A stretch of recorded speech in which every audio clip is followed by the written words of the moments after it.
you always got to prepare yourself for. Nothing is always 100% perfect. You know what I mean? So you got to just kind of have a sense of a healthy sense of dread at the same time, but mostly confident that it's going to be well received.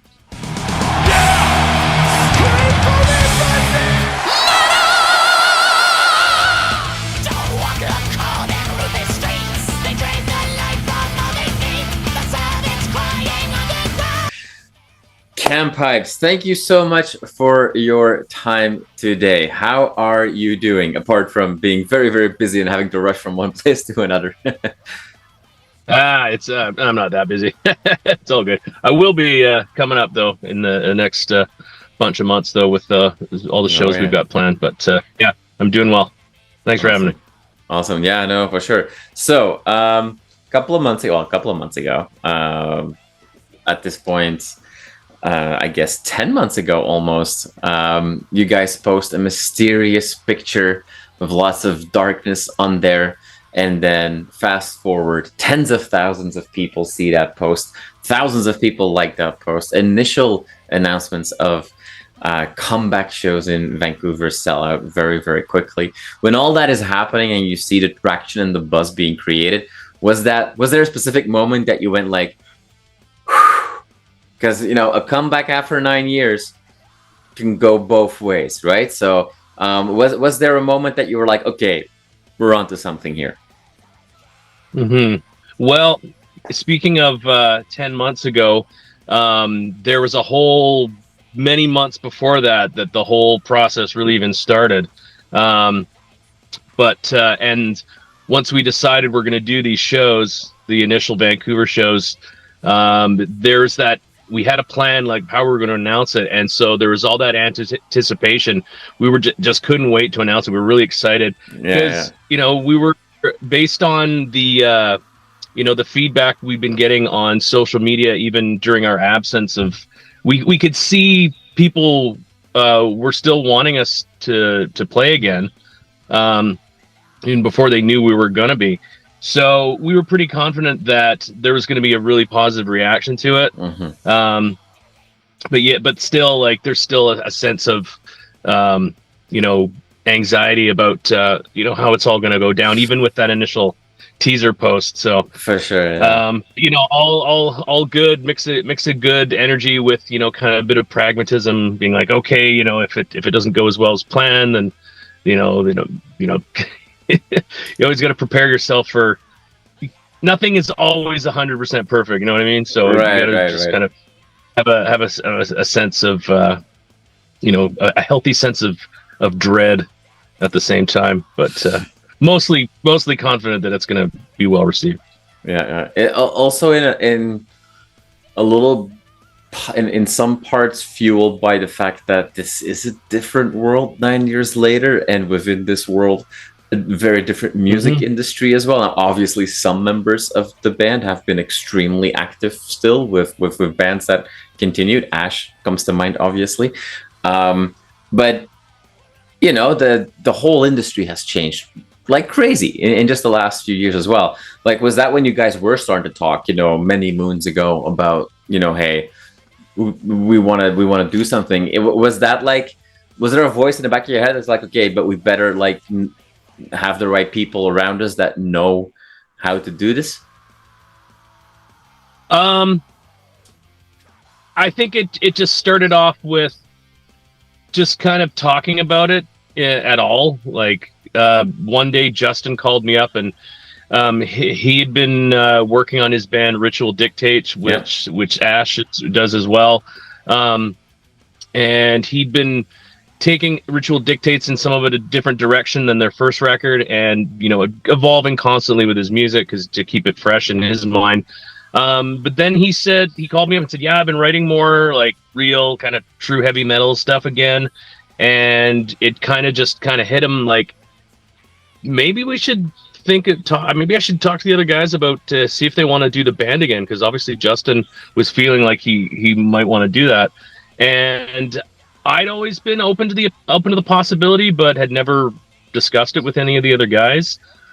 So him and I talked about it for a couple days, and then we met up and talked about it in person, and kind of really went through how we would want to do it, just our how we want to approach the whole thing, and we were pretty much on the same page. So we talked to Ash and Shane and got together and spent a whole evening just kind of shooting the shit, and it all came together pretty much. We pretty much agreed on how we wanted to do it, and that it felt like, this could be something real good that we want to try and do it. But before we really committed to actually doing any shows, we called up Nick, and he'd kind of dropped hints over the past little while that, well, if you guys ever got back together, then I'd be totally down to do it. So that was a no-brainer, and. So we got back in a rehearsal room a few times and eventually said, yeah, this feels good. Let's start planning some reunion shows.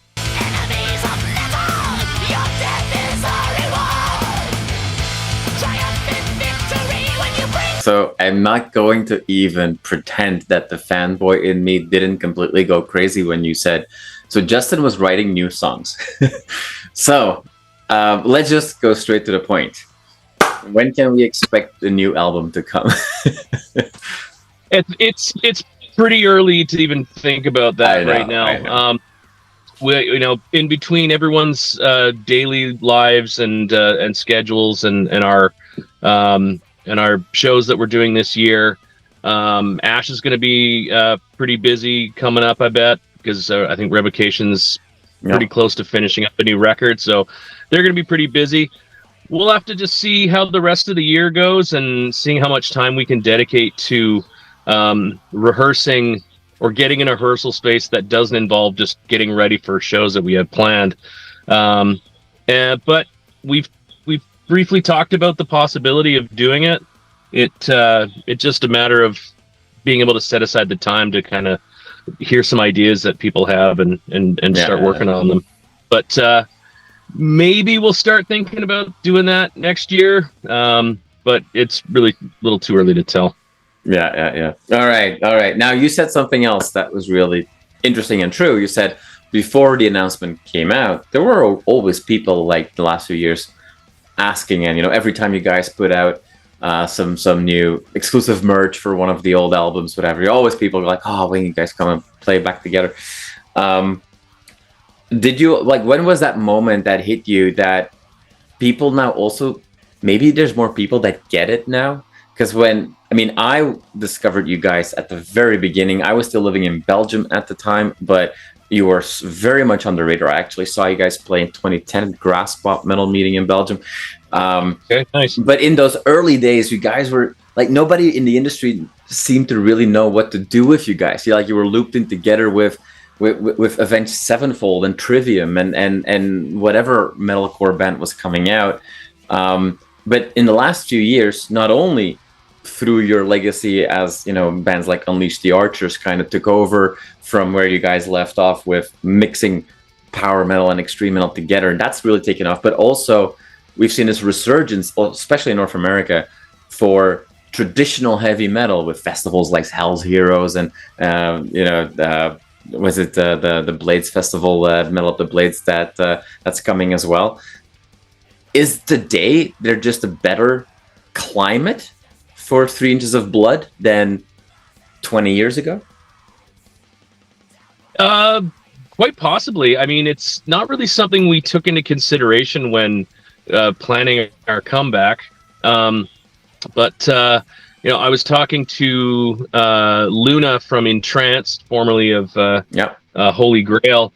He came out to our shows, and we're just talking, and he's like, yeah, you guys kind of laid the groundwork for a lot of bands that are, newer, like bands that are embracing that traditional heavy metal style.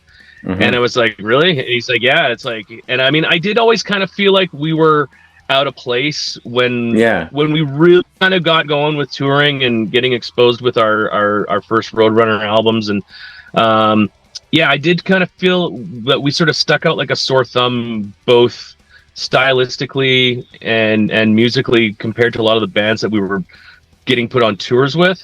That didn't always discourage us, but you kind of hit it there where people didn't really know, people in the industry didn't really know what to do with us. Mm-hmm. And to our detriment, obviously. But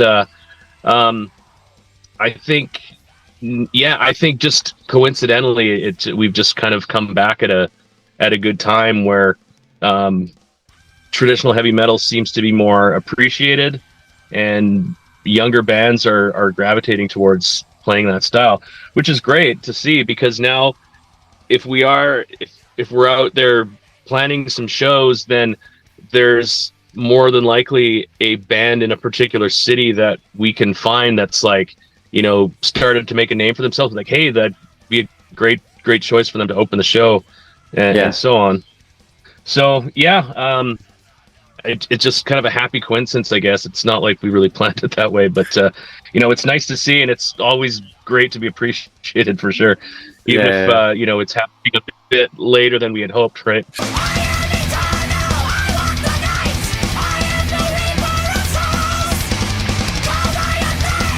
Now, you mentioned Justin. I actually had the last time I spoke to Justin was when the new Ritual Dictates album was coming out. We were talking about that album in depth, and we kind of started talking about my favorite 3 Inches album, which probably is a bit of a surprise for most fans. But Here Waits Thy Doom for me is the album. Oh, really? And it came up because behind Justin on his wall, and I'm sure you noticed, the severed doll's head, the prop that you guys used for the cover album, was like on the shelf. So it's a little bit like, that's a conversation starter. Is there a relic in your home from the 3 Inches days that people might not expect? Nothing that appeared on like an album cover or anything like that. I've got somebody in the States made they worked in like a metal, they were like a blacksmith or worked in some kind of trade where they or did it in school, and they made an Uruk-hai sword. Oh, wow. Like based on like their swords Awesome. from Lord of the Rings. Not a very functional weapon, had a very short handle and very, very heavy. But it looked really cool, and so that was something that he gave us at a show, and so we kind of went into a forest somewhere and like practiced using it. But a friend of mine who is works with horses, he made a Circle 3 logo cattle brand.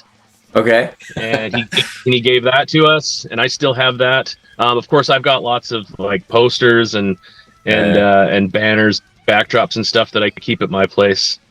You've never used the cattle brand on anyone, I hope. No. He my friend actually he tested it out on a piece of leather just to see how it looked, and then he actually gave us that little chunk of leather with it as well. Nice. But no, nothing as cool as the head prop from the Here Waits Thy Doom cover, and we've actually used that a couple of times. We had a 7-inch EP that we we ended up using that. Well, and somewhere I don't know who has it, but one of the guys has the axe that you see in the Deadly Sinners video. Okay. Towards the end, you see like a close up of it. I know somebody's got that somewhere. Yeah, I'm trying to think of other little props here and there, but those are the kind of the main things that kind of stick out to me.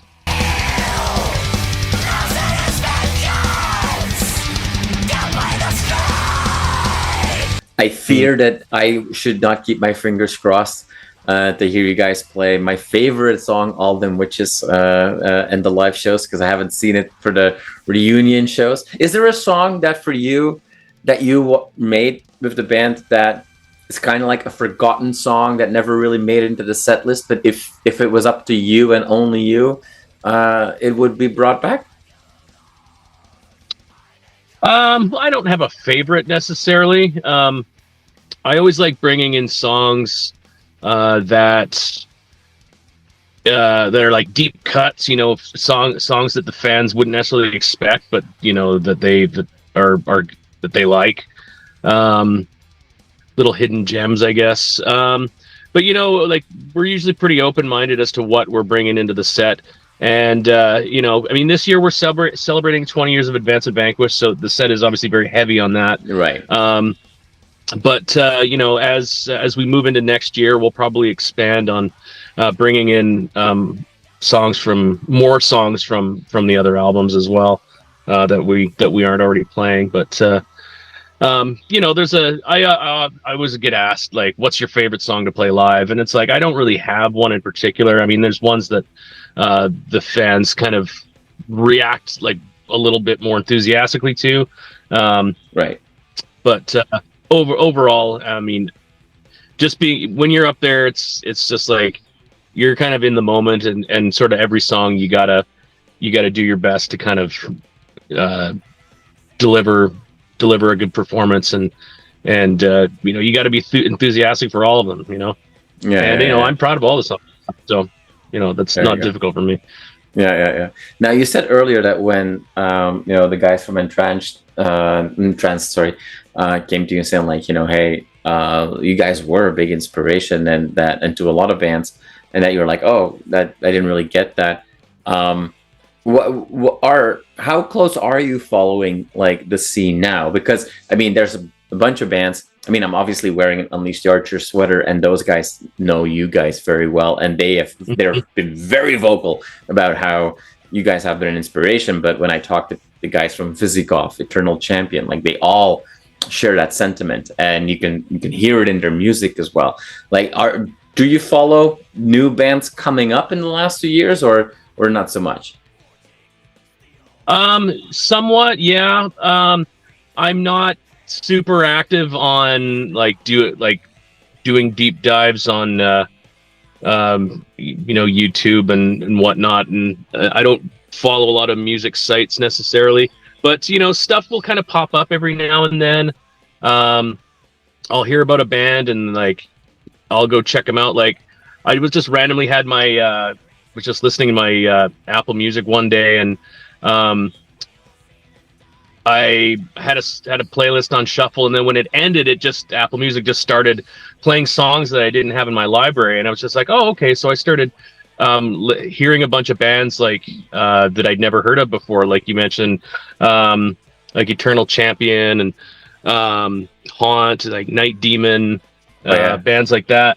So I was like, oh, okay, shit. There's actually, and then I was like, okay, who's this? And I would kind of look it up, and I'm like, oh, they're pretty new, like. So like a lot of it, I was just like, it kind of really floored me, like how there's this whole thing going on now, but it's really nice to see, and it was not just here; it's like over in Europe as well. I mean, over in Europe, it hadn't really. It's always kind of been more popular anyway. Right, yeah, for sure. Yeah, despite the like what the trends are in the US and the UK or whatnot. So.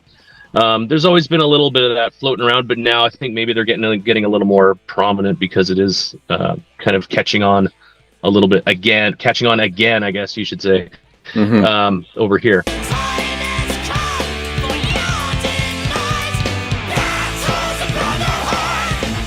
That was at Hell's Heroes not too long ago in Texas, and that scene, that traditional heavy metal scene in the States seems to really get healthy, have to keep it true in Europe and all that kind of good stuff. But I mean, lots of festivals that would be a perfect fit for you guys. I know that you've got is it the Metal Injection Fest that you guys were playing? That's right, in September, I think. Yeah, right. September. And then now you've got the Montreal and Toronto shows, and then you've got shows also out west in Canada later in the year. Lots to look forward to, Cam. I really hope to see you many times on the stage this year and the year after and the year after and so on, because it's been a while and I can't wait to hear the old songs, and I'll keep my fingers crossed for new songs soon-ish as well. Thank you so much for your time today. I really appreciate it, and I can't wait for the shows. My pleasure. Thank you. My pleasure.